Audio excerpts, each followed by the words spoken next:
So we have read about Dean Mohammed, isn't it? The Travels of Dean Mohammed.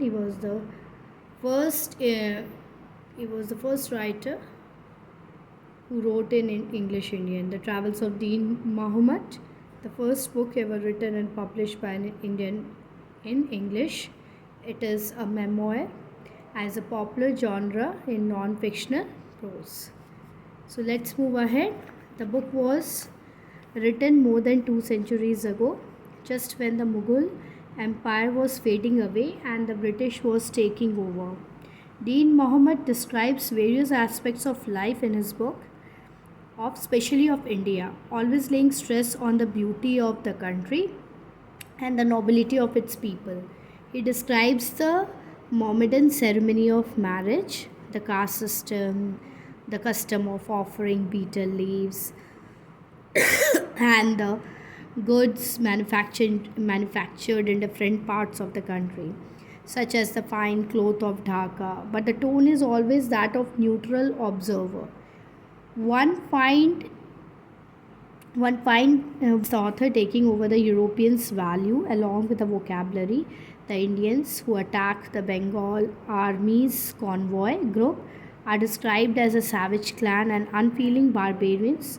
The tribals armed with bows and arrows are no match for British guns and they are punished brutally, some being whipped in a public manner, others suspended on a kind of gibbets. Ignominiously means humiliating somebody, isn't it? Exposed along the mountain's conspicuous brow. Conspicuous means clear, in order to strike terror into the hearts of their accomplices. Accomplices means partner. Dean Mohammed says that they justly received exemplary punishment. The beginnings of Indian English writing are not fully documented.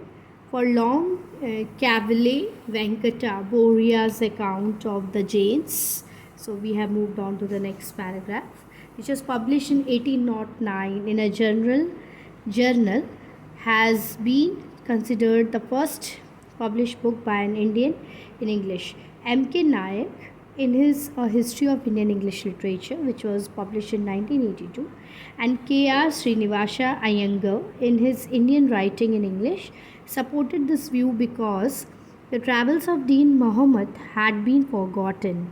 It is only in 1996 that a historian, Michael H. Fisher, brought this work to light. His scholarly work, the first Indian author in English, Dean Mohammed, in India, Ireland, and England, has chronicled the life of this unknown Indian, tracing his later life as the first Indian entrepreneur in England and the role of his wife Jane played in furthering his business of running a coffee house and later a medicinal bath. But it is difficult to correctly place Dean Mohammed's work in the tradition of Indian English writing.